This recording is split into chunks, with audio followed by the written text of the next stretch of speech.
Hello friends, welcome back to my channel. और ये है मेरा मॉर्निंग का किचन जो बहुत ज़्यादा मेसी है और पूरा घर, लिविंग रूम बहुत ज़्यादा ख़राब हो जाता है। बच्चे सब जगह टॉयज़ फेंक देते हैं और ये कोई भी रूम बचता बिल्कुल भी नहीं है। ये सब रात में ही सब कुछ उथल-पुथल हो जाता है। तो चलिए इसको क्लीनिंग स्टार्ट करते हैं। पहले मैं स्टार्ट करती हूँ अपने किचन से, क्योंकि किचन मुझे लगता है कि सबसे ज़्यादा मेसी रहता है और इसको सबसे ज़्यादा डीप क्लीनिंग की ज़रूरत रहती है। Every morning, every day, night, कभी भी आप कुछ भी बनाते हैं तो इसको बहुत ज़्यादा अच्छे से क्लीनिंग की ज़रूरत पड़ती है, जहाँ सबसे ज़्यादा टाइम लगता है। क्योंकि बाकी रूम्स में मुझे उतना ज़्यादा टाइम नहीं लगता है, सिर्फ सामान करने पड़ते हैं अपनी जगह पर। और यहाँ रहता है कई-कई बार जो है हमें पोंछना पड़ता है। तो यहाँ जितने भी बर्तन हैं मैं उनको समेट के सिंक में रख दूँगी और बाकी चीज़ों को भी है ना मैं क्लीन करती जाती हूँ साथ के साथ, क्योंकि सब पर ये हाथ लगे होते हैं। तो मैंने मॉर्निंग में बनाए थे आलू के पराठे, तो भी चाहे आप थोड़ा बनाएँ ज़्यादा बनाएँ, किचन फैल ही जाता है और साथ में बच्चों का साथ। तो यहाँ बस अब मैंने अपनी जो है सफाई शुरू कर दी है। तो सबसे पहले मैं अपना जो है एक गीला कपड़ा लेती हूँ, जिससे पूरा है ना स्लैब क्लीन कर देती हूँ, क्योंकि बहुत कुछ फैला हुआ रहता है और मैं इसे जो आटा वगैरह हटाती हूँ तो मैं इसको बार-बार है ना वॉश करती हूँ, क्योंकि वो उतने अच्छे से फिर क्लीन नहीं होता है। तो सबसे पहला स्टेप यही रहता है कि मैं एक गीले कपड़े से ना पूरा किचन जो है अच्छे से जितना भी फैला हुआ आटा वगैरह रहता है उसको साइड में कर दूँ। देन उसके बाद मैं दोबारा इसको क्लीन करती हूँ स्लैब को अच्छे और साफ़ करके इस कपड़े को, और सारी चीज़ें हटा कर के ही करती हूँ, क्योंकि सब जगह आटा वगैरह या जो भी आप बनाते हैं वो फैल ही जाता है। तो फिर उसके बाद आती है बारी मेरे स्टोव की, तो मैं इसको भी बहुत अच्छे से क्लीन करती हूँ, क्योंकि ये हमारी किचन का सबसे इम्पॉर्टेंट पार्ट होता है। ये बहुत ज़्यादा अच्छा और साफ़-सुथरा दिखता है, तो कुछ बनाने का मन भी होता है और इसे चमका देते हैं ना, तो ऐसा लगता है किचन का एक फेशियल हो गया है। तो बस मैं अब है ना इसको क्लीन कर लूँगी और साथ के साथ मैं अपने क्लीनर से करती हूँ और ये बहुत अच्छा से चमक जाता है। मैं नाइट में और एक बार मॉर्निंग में कर देती हूँ, क्योंकि 2 टाइम सबसे ज़्यादा खाना बनता है। तो मैं शेयर कर रही हूँ, देखिए ये जो नोब्स हैं मैं इनको क्लीन करती हूँ वीक में 1 बार, या फिर उससे भी थोड़ा टाइम हो जाता है, बहुत जल्दी गंदे नहीं होते हैं। बट ये है कि जब भी मैं कुछ तलने वाली चीज़ें बनाती हूँ, जो ऑयल या कुछ भी आप चीला-वीला बनाते हैं तो उसका भी कई बारी गिर जाता है। तो इसको अगर हम है ना ऐसे क्लीन कर दें ना, तो हमें किसी भी हैक की ज़रूरत नहीं पड़ती है। ये बहुत आराम से क्लीन हो जाते हैं, मुझे ब्रश से रगड़ने की भी ज़रूरत नहीं पड़ती है इसको कई बारी। तो इसको बस मैं सिंपली निकाल लेती हूँ, क्योंकि मेरे चूल्हे की क्वालिटी उतनी अच्छी नहीं है, ये बहुत ज़्यादा नाज़ुक सा है। तो इसके कुछ नोब्स ना टूट गए थे स्टार्टिंग में ही, बहुत लंबा टाइम नहीं चला था। तो इसके 2 नोब्स अलग हैं और 2 इसी के साथ में जो थे तो वो चेंज किए हुए हैं, क्योंकि मैं इनको निकाल के क्लीन करती रहती हूँ। तो जो मैं अभी लाई हूँ बड़े वाले, तो वो काफ़ी अच्छे और स्ट्रॉन्ग हैं, और इनको भी मैं ना अच्छे तरीके से गीले कपड़े से पोंछ के कर देती हूँ। और इसको एक बार चेक ज़रूर कर लीजिए ये अच्छे से लगे हैं या नहीं, उल्टे ये नहीं लगेंगे, क्योंकि इनके अंदर शेप बनी हुई होती है। तो अब बारी आती है मेरे रैक की, तो इधर भी जो भी सामान पे हाथ लगता है, आटे के हाथ लगते हैं, तो वो भी गंदे हो जाते हैं। तो देखिए ये मैंने ना ख़रीदा है वुड को क्लीन करने के लिए। ये बेसिकली फ़र्नीचर क्लीन किया जाता है। इससे क्या होता है ना कि जो आपके फ़र्नीचर की शाइनिंग है ना वो बनी रहती है। गीले कपड़े से धीरे-धीरे फ़र्नीचर ना ख़राब होना शुरू हो जाता है और सूखे कपड़े से भी उसकी फिर शाइनिंग चली जाती है।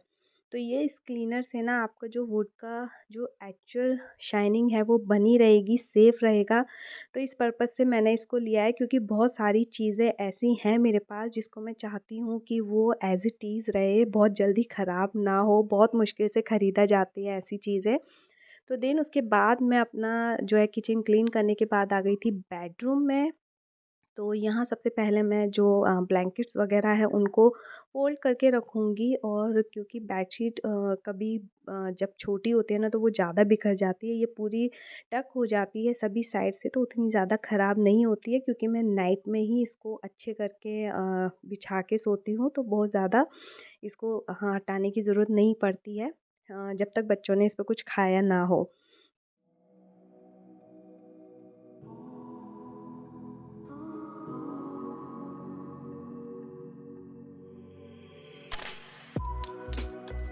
घर का शायद ही कोई कोना ऐसा होता है जहाँ सोफ़े पर आपको कपड़े ना मिले, बेड पे ना मिले, तो सभी जगह बिखरे हुए मिलते हैं। यहाँ मैं कुछ कपड़े फ़ोल्ड करके एक अलग से ही बना के रखती हूँ बच्चों के लिए, जो नहाकर उन्हें पहनने वाले होते हैं। तो मैं दोबारा अलमीरा में रखने की बजाय एक साइड पे है ना पूरा एक सेट बना के रख देती हूँ जो मुझे उन्हें पहनाना है। तो बस अपने एक दूसरे रूम में आ गई थी, यहाँ पर भी मेरी बेटी पढ़ाई करती है, तो वो कुछ इस तरीके से सारी शीट को बिखेर के रख देती है। तो यहाँ पर भी बस मैं ब्लैंकेट फ़ोल्ड करूँगी, और अपने बेडशीट को भी मुझे बहुत ज़्यादा झाड़ने की ज़रूरत नहीं है। कभी-कभार होता है जब ये बहुत ज़्यादा इन पे बैठ के खेलते हैं, कुछ गिरा देते हैं, तो बस इस रूम को क्लीन करने के बाद मेरा जो बारी आती है वो लिविंग रूम की है, और ये सबसे ज़्यादा गंदा रहता है। जब मैं मॉर्निंग में उठती हूँ तो ये बहुत साफ़ रहता है क्योंकि नाइट में मैं सब कुछ क्लीन करके सो जाती हूँ, बट सुबह जैसे ही बच्चे उठते हैं तो ये अगेन वैसा ही हो जाता है। तो कुछ खाते-पीते हैं तो मैं सोफ़े वग़ैरह अच्छे से झाड़ के बिछा दूँगी, और पूरा घर बिखरा रहता है। कुछ टॉयज़ तो मैं हाथों हाथ समेट के रख देती हूँ, उठा के रख देती हूँ, क्योंकि फिर वो पैरों में लगते हैं, कई बारी वो चुभ भी जाते हैं। तो बस अभी जो भी छोटा-मोटा जो डस्टिंग वग़ैरह रहता है, मेरे यहाँ मेड आती हैं तो मैं कई बारी उनके साथ-साथ में ही अपनी कुछ सफाई कर रही होती हूँ। क्योंकि छुट्टी का दिन है तो बहुत ज़्यादा देर भी हो जाती है कई बारी काम करने में, तो सारा डस्टिंग वग़ैरह मैं साथ के साथ करती हुई जाती हूँ रूम्स में। वन बाय वन ऐसे करके स्टार्ट रखती हूँ, जैसे ही दूसरा रूम क्लीन हो जाता है।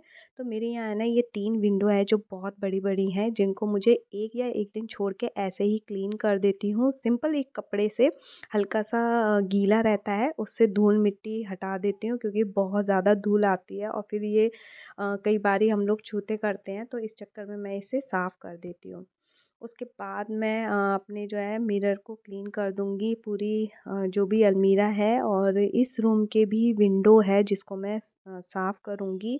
मैं पहले एक वीडियो शेयर कर चुकी हूँ कि मैं इनकी डीप क्लीनिंग कैसे करती हूँ, मीन्स कि इसमें मेन जो जाली है ना बस उसको क्लीन करने में बहुत ज़्यादा हेडेक रहता है, बाकी सारी जो विंडो के ग्लासेस वगैरह है वो तो बहुत ईज़िली क्लीन हो जाते हैं। एक सबसे इम्पॉर्टेंट पार्ट है हमारे घर का ये शू रैक। ये बंद रहता है बट इसको क्लीनिंग की बहुत ज़्यादा ज़रूरत पड़ जाती है। तो देखिए कितनी ज़्यादा धूल थी, और ये है ना क्या है, जैसे ही ओपन करते हैं कुछ शूज़ वग़ैरह निकाले और देन उसके बाद रखते हैं तो डेफ़िनेटली वो अपनी जगह पे तो बिल्कुल नहीं रखते, कहीं भी ठूँस कर रख देते हैं। तो कुछ जो ऐसे शूज़ हैं जो मेरे हैं या बच्चों के हैं, काम के नहीं हैं, जो मुझे कई बारी बाहर बाद में पहनने होते हैं तो मैं निकाल लेती हूँ, तो मैंने सारे डब्बे में रखे हुए हैं, और कुछ छोटे-छोटे शूज़ हैं जो बच्चों के छोटे हो गए हैं, टूटते नहीं हैं, ख़राब नहीं होते हैं, वो एक बहुत अच्छे से बने रहते हैं, बस वो छोटे हो जाते हैं, तो इस चक्कर में मैंने उनको सँभाल के रखा हुआ है। तो यहाँ शू की जो है लेस मिल गई थी, और मेरे कुछ जूतियाँ हैं जो कपड़े की है, तो उसको मैं पॉलीथीन में है ना बंद करके रख दूँगी, क्योंकि उस पे धूल-मिट्टी लगने पर वो ख़राब हो जाएँगे और वो वॉश भी नहीं होते हैं। तो इस चक्कर में मैंने उसको थैली में रखा हुआ है, और ये सारी चीज़ें हैं ना टाइम टू टाइम हमें लेना ही पड़ता है। मैं घर में मॉर्निंग की क्लीनिंग में कई बारी ऐसी कोई भी एक जगह ले लेती हूँ कॉर्नर, जिसको मुझे अच्छे से क्लीन करना है। तो ये एक तरीके से ऑर्गेनाइज़ हो जाता है, और चीज़ें हैं ना आपके आँखों के सामने आ जाती हैं कि कौन-सी ख़राब है या कौन-सी फेंकने वाली है, रखने वाली है या नहीं। तो इस तरीके से ऑर्गेनाइज़ भी हो जाता है। देन उसके बाद अब लास्ट मेरा जो है कपड़े फ़ोल्ड करने का, तो इस टाइम पे मैं अपने कपड़े फ़ोल्ड कर दूँगी, और इसको बहुत अच्छे तरीके से फ़ोल्ड करके अगर आप रखेंगे तो ये हमेशा ऑर्गेनाइज़ रहने वाले हैं। आपके कबर्ड्स भी बहुत अच्छा लगता है जब कपड़े बहुत अच्छे से फ़ोल्ड किए हुए होते हैं, स्पेस काफ़ी मिल जाता है उनको अच्छे तरीके से इस तरीके से हम लोग टक करके रखेंगे तो यहाँ मैं अपने सारे कपड़े रखती हूँ और बहुत तसल्ली से इनको फ़ोल्ड करती हूँ और मेरा बेटा इसको इधर-उधर फेंक देता है, तो कई बारी मैं फटाफट खड़े होके करना शुरू कर देती हूँ। बट मैं सारे कपड़ों को अच्छे तरीके से फ़ोल्ड करके रखती हूँ। मेरे पास मैंने कुछ ऑर्गनाइज़र बनाए हुए हैं, मैं उनमें रख देती हूँ बच्चों के कपड़े। तो बस यहाँ तक था मेरा ये व्लॉग। पसंद आए तो इसे लाइक करना और चैनल को सब्सक्राइब ज़रूर कर देना प्लीज़। तो चलिए मिलते हैं मेरे नेक्स्ट व्लॉग में, तब तक के लिए bye bye and thanks for watching.